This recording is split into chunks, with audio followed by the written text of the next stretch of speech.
ఇది తెగ చదివేస్తోంది. మీ కూతురు ఇంజనీర్ అవుద్దంట. చదువెందుకు, అమెరికా సంబంధం చూసి పెళ్లి చేసి పంపించేస్తాంగా. ఒకరు పంపితేనో తీసుకెళ్తేనో నేను అమెరికా వెళ్ళాలనుకోవట్లేదండి. నా చదువే నన్ను అమెరికా తీసుకెళ్లాలనుకుంటున్నానండి. బాలు ఇక్కడ లేట్ సార్, కానీ తన క్లాసెస్ అన్ని వీడియో క్యాసెట్లో రికార్డ్ చేసి ఇక్కడ థియేటర్లో ప్లే చేస్తున్నాడు. వీడియో క్లాసా? అవును సార్. హలో, వాడు మీ ఊర్లో సినిమా థియేటర్లో వీడియో క్లాసులు చెప్తున్నాడు.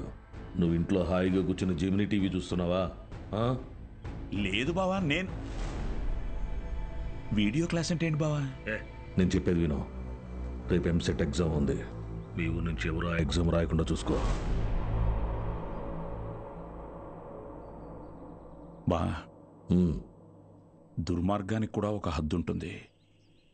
అది దాటితే రాజకీయాల్లో మనం లేకుండా పోతాం. ఎప్పుడో ఒకప్పుడు నువ్వు నాకు ఉపయోగపడతావు అనుకున్నాను, కానీ ఇన్నాళ్ళు నాతో ఇన్ని తప్పులు చేయిస్తున్నావని తెలుసుకోలేకపోయాను. జస్ట్ చెప్తున్నాను. ఏంటి ఎంతసేపు? అమ్మా, అది నీకు ఎన్నిసార్లు చెప్పాను? ఏయ్, ఏమనుకు. అది కాదండి, వయసు వచ్చిన ఆడపిల్ల పొద్దుపోయేదాకా ఇంటికి రాకపోతే ఎలా? నువ్వు లోపలికి పో.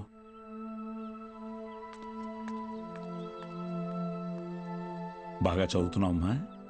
చదువుతున్నానండి. సరే, వెళ్ళి పడుకో. రేపు పరీక్ష బాగా రాయాలి. సరేనండి.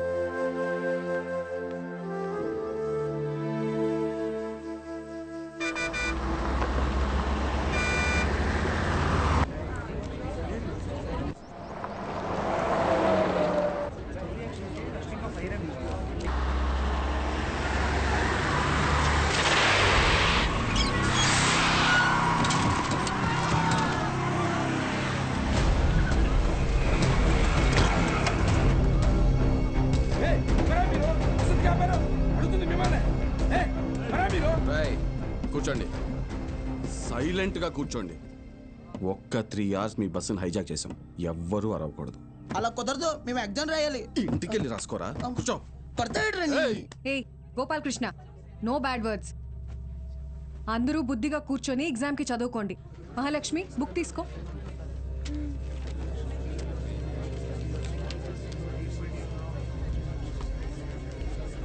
రే, నేనేం చెప్తున్నాను, మీరేం చేస్తున్నారా? భయం లేదా? లేదురా. ఏరా?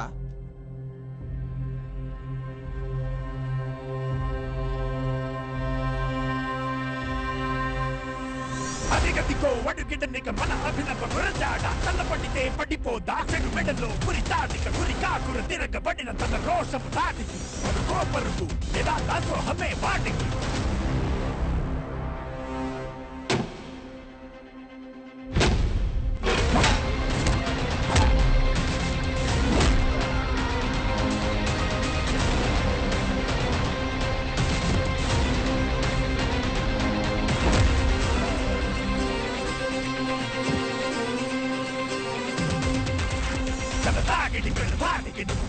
సరాసరి నీ జీవితం చీకటి విడాడితే కడాకడి శివదాండవ ఇది యాగదు టమటమటమటమరుకం నీ నాటకమిక సాగదు తగ్గుతుల కలకలం శివదాండవ ఇది యాగదు టమటమటమటమరుకం టమటమటమటమరుకం.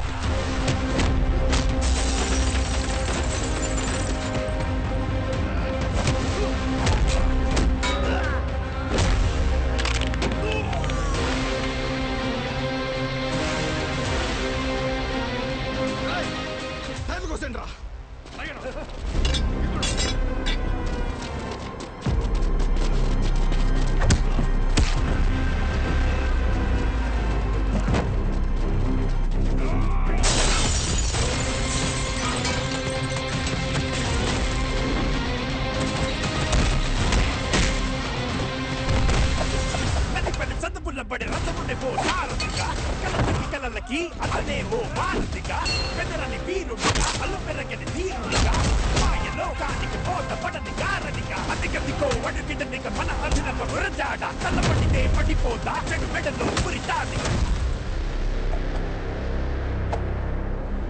స్టూడెంట్స్ అందరూ జాగ్రత్తగా మీ సీట్లలో కూర్చోండి. డ్రైవర్, నువ్వు బస్ పోని. Okay madam.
అయ్యా అయ్యా అయ్యా పిల్లలు ఎగ్జామ్ రాయడానికి టౌన్కి వెళ్ళాలి, కొంచెం మీ ఎడ్ల బండిలో తీసుకెళ్తారా? దాన్ని అమ్మడానికి వెళ్తున్నాం బాబు, బండిలో అసలు తలం లేదు, చాలా కష్టం. అయ్యా కొంచెం ఆలోచించండి అయ్యా, పిల్లల చదువు అయ్యా, వాళ్ళ భవిష్యత్ అయ్యా. అది కాదయ్యా. ఓ పెద్దాయనా, ఏం చేస్తున్నావు? నీకేం పిచ్చి పట్టిందా? నాకు పిచ్చి కాదయ్యా, తెలిసే చేస్తున్నా. ధాన్యం ఈ రోజు కాకపోతే రేపు అమ్ముకోవచ్చు, కానీ పిల్లల భవిష్యత్తు అంటున్నారు కదా, ఈ రోజు పిల్లల్ని పరీక్ష రాయించడానికి తీసుకెళ్తాం. ఆలోచించకుండా దించండి అయ్యా. రే ధాన్యం దించండిరా, దించండిరా, దించండి.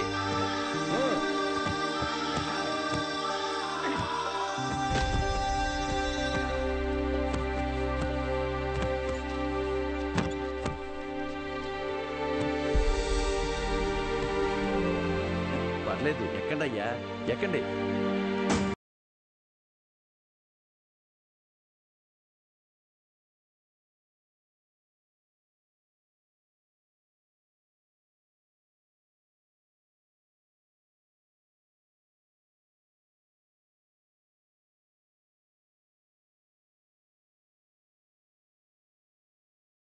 ఉంటామయ్యా.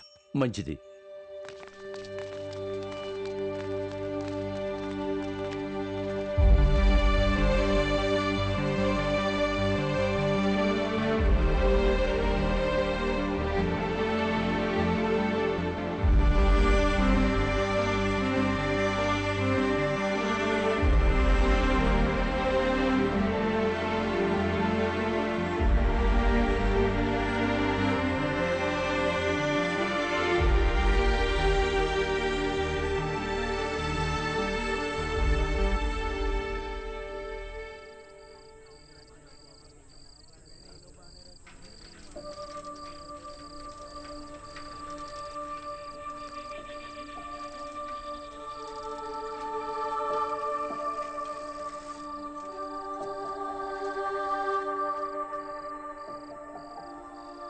ఈరోజు ఎంసెట్ ఎగ్జామ్ రిజల్ట్స్ అన్నా, భయంగా ఉంది, కొంచెం చూసి చెప్పవా?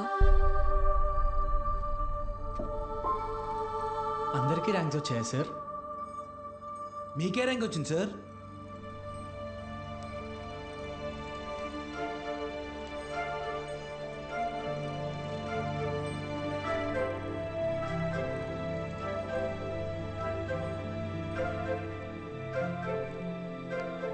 మురళీకృష్ణ 41 మెడికల్.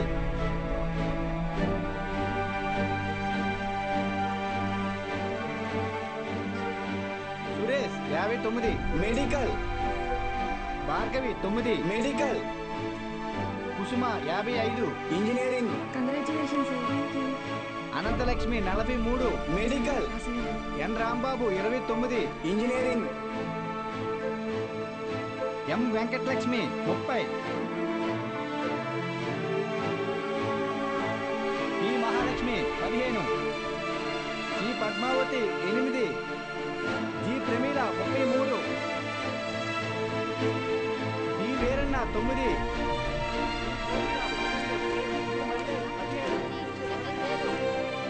అంటే 45 టాప్ ర్యాంక్సా సార్? 46. అదేంటి సార్, మొత్తం కలిపి 45 కదా సార్? ఇంకో ఆల్ టికెట్ ఉంది. ఏఎస్ మూర్తి.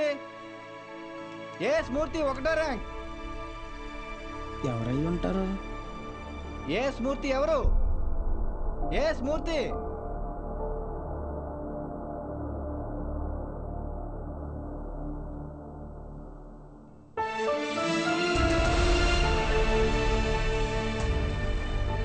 నాతో కలిపి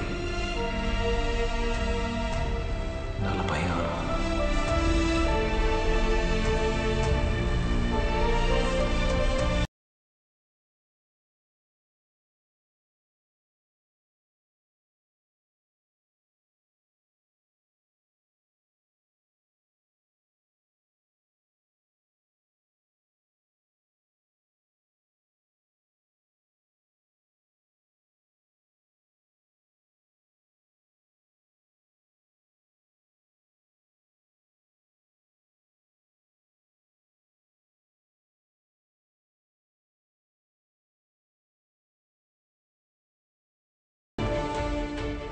సార్ ఇవన్నీ మీకు ఇమ్మని చెప్పారు.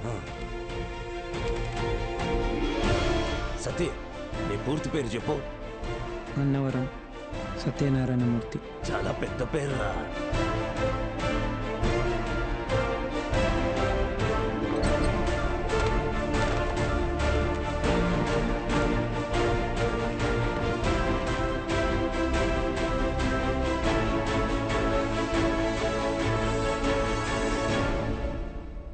సాధించావు బాలు.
నైన్త్ ర్యాంకే కదా, అయినా సరే నెలకొక 3,000 నుంచి 4,000 ఖర్చు అవుతుంది. మీ నెల జీతం 900 అనుకుంటా కదా? అవునయ్యా. భయపడద్దు, అప్పు చేయక్కర్లేదు. మీ అబ్బాయి చదువు పూర్తయ్యేంత వరకు ఫీజు బాధ్యత నాది. పై చదువులకు అమెరికా పంపిస్తాను. అమలాపురంలో సబ్ ఇన్స్పెక్టర్గా పోస్టింగ్ ఇప్పిస్తాను. మీ అమ్మగారితో టౌన్లో హోటల్ పెట్టేస్తాను. నువ్వు చేయాల్సిందల్లా ఒక్కటే, నీకొచ్చిన మార్కులు త్రిపాఠి ఇన్స్టిట్యూషన్స్లో చదవటంలో వచ్చాయని చెప్పాలి. నువ్వు మా కాలేజీలో షార్ట్ టర్మ్ క్రాష్ కోర్స్ తీసుకున్నట్టు ఈ అగ్రిమెంట్ మీద సైన్ చేయాలి. మీ అమ్మ నాన్న పోగొట్టుకున్న పొలం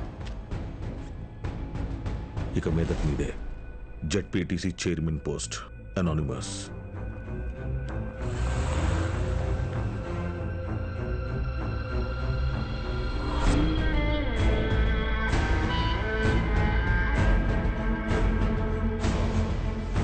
బాలూన్ తీసుకొచ్చాను sir.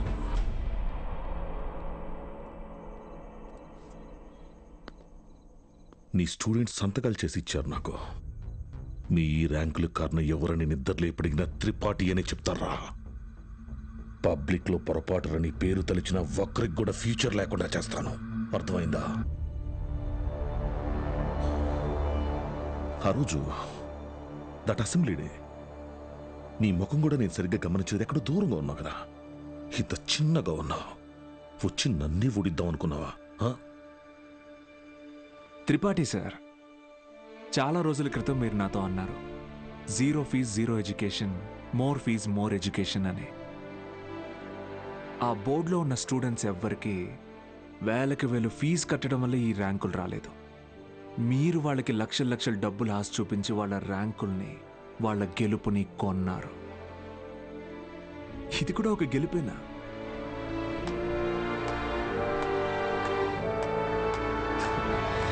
Okay sir, thank you sir. Take care sir.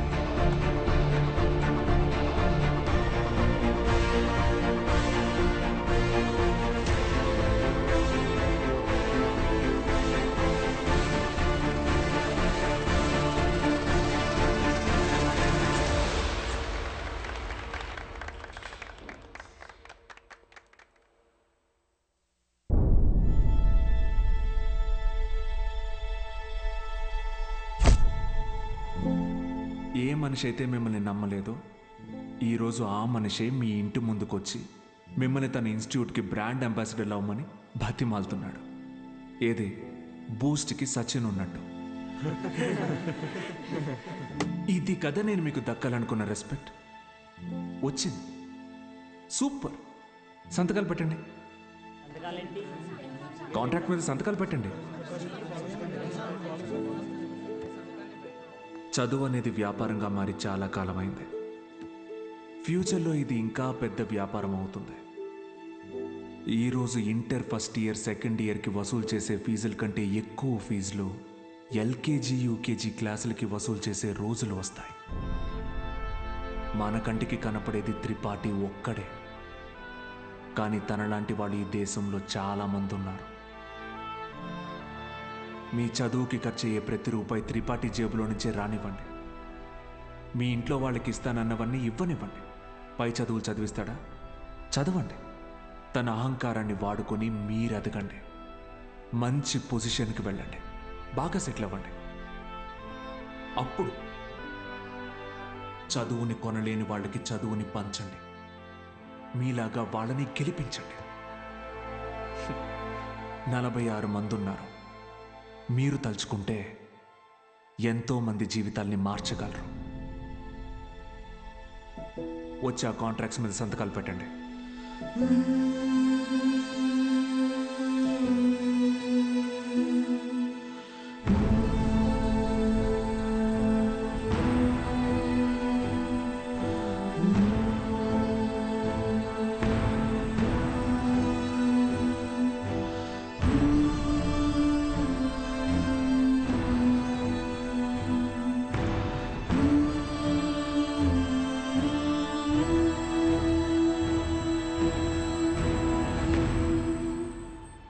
నేను త్రిపాఠి ఎడ్యుకేషనల్ ఇన్స్టిట్యూషన్లో చేరిన మొదటి రోజు ఎప్పటికీ మర్చిపోలేను.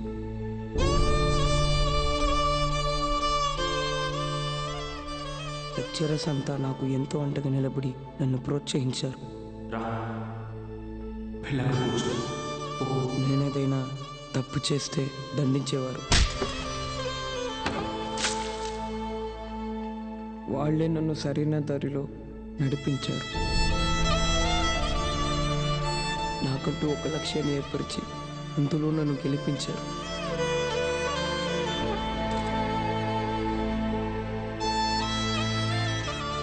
నాకు అమ్మ నాన్న లేరు. త్రిపాఠి ఎడ్యుకేషనల్ ఇన్స్టిట్యూషనే నా ఫ్యామిలీ. అక్కడికి అందరూ అమ్మ నాన్నలతో వస్తారు. నాకెవరూ లేరుగా. ఆయన వస్తారేమో అడుగుతారా?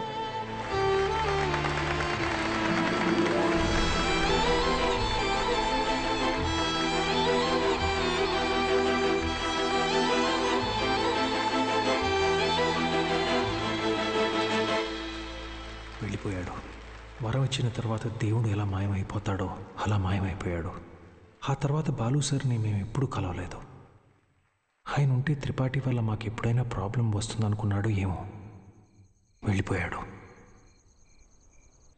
ఏ పాడుబడిన థియేటర్లో బాలు సార్ మాకు చదువు చెప్పారో ఆ థియేటర్నే ఇప్పుడు మేము కోచింగ్ సెంటర్గా మార్చాం. సంవత్సరం పొడుగునా మా 46 మందిలో ఎవరో ఒకరు వచ్చి ఈ పేద విద్యార్థులకి క్లాసెస్ తీసుకుంటాం. అరే అభి మీ తాతరా. ఇక్కడ చదువు అమ్మబడదు, పంచబడుతుంది.